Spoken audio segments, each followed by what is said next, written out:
A Philadelphia physician by the name of Dr. Arthur Litkin is able to identify pieces of classical music on a record just by looking at the grooves. True story. How does he do that? Well, I don't know. He knows his classical music real well. Having said that, there are some things that DJs can do when they're looking at records, maybe on a crate dig, to identify kind of what's going on. Now, just for fun, let's see what we can figure out about this record. First of all, notice we have some different parts of the record. It's real shiny here, alright? Looks like a matte finish here. But then you see these little spaces here and there. They're not really shiny, but they're shinier than the matte finish part that you're seeing here. So we have 1, 2, looks like 3 of those, and then it gets real shiny again. What do you think that is? Well, where it's a matte finish, that's where there's a lot of music happening. Where you see a shiny bit, that's either nothing, and then these bits here where they're not as shiny as the matte finish, that's probably a break, like an a cappella or something. So let's see if I'm right. Let's put the needle on the record, and let's go ahead and jump into, what we think might be the matte finish right before the break.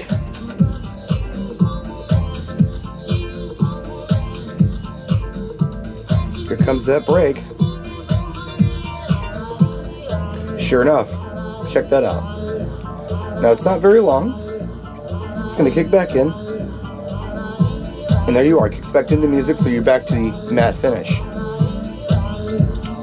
Look closely at where the light's reflecting on the record. See that? You're getting sleepy. It looks like a buzzsaw, doesn't it?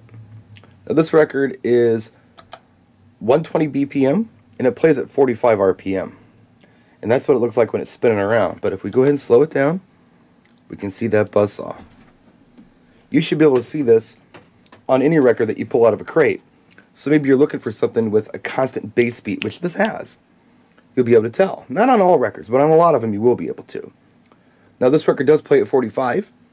If this record was a 45 RPM record, and the grooves, or the saw blades were like closer together, you might be looking at a 130 BPM record, or even faster. My knowledge is very limited on this. I know people who are really good at this, like DJ Julian Esfand. I'd love to have him do a video on this. He knows a lot of cool things about records that people normally don't look at, but he knows the history on them. I'm going to get a video up with him giving us some really cool tips on crate digging and things to look at the record itself without even playing it, what you can find out about it, without even looking at the label, what you can find out about it. Interesting stuff. So there's just a taste of what we might be able to learn just from looking at record grooves.